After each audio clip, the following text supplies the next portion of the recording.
Two people rescued this morning from a house fire. The injuries to one person severe enough that police shut down intersections on the way to the hospital to get that person there as quickly as possible. We appreciate you joining us. I'm Kelly Rippin. And I'm Colin Mayfield. Obviously not a normal thing, so this was super serious here. This happened on Maher Road in Independence around 1:30 this morning. WLWT News 5's Megan Mitchell on scene, leading the way with what she knows so far. Megan, I know it's early in the investigation. What can you tell us?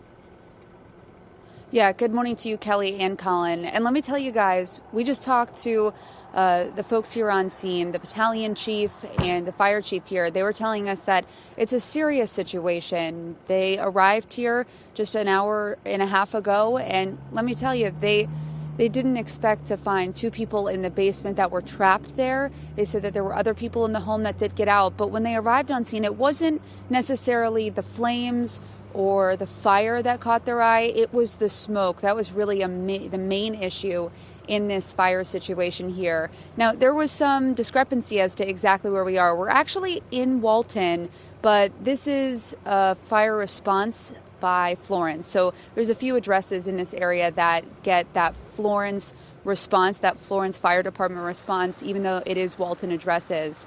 And once again, two people trapped in the basement. There was a rescue effort. They were able to get those two out within just a couple minutes. They ended up shutting down a number of roads. And they tell us that it's because, it's tough to get people, victims, to the hospitals in a short amount of time, given the rural area that we're in right now. But once again, two people transported to the hospital in an ambulance. We don't know their ages right now. We're not confirming that. But one thing we do know is that it's a serious situation. There were people who were able to escape, and there are people who are in the hospital right now recovering from what we assume were injuries based on smoke, but they weren't able to confirm that. But just a sad, sad situation here. And we'll keep you updated when we learn more throughout the morning. Reporting live here in Walton, Megan Mitchell, WLWT News 5. Scary for sure. Megan, if you can, just give us a little bit of a lay of the land of the neighborhood. It looks like it's pretty rural, but there are houses nearby. So where other people have been able to call this in and to get them some help as quickly as possible? Yeah, we're not exactly sure who called this in, but we do know that, as I mentioned, we're, pretty south. It took me about 30 minutes from downtown to get here this morning.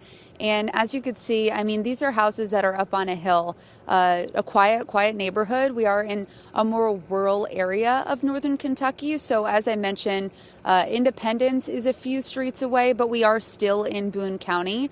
So just think of it as, a rural outlying area of the city that, of course, they're trying to get those victims to the hospitals in the city, what we assume possibly is UC Medical Center, as quickly as possible. So they did shut down some roads on the way to get there. Reporting live here, Megan Mitchell, WLWT News 5. All right, Megan, we'll check back with you throughout the morning. Thank you for bringing us the latest.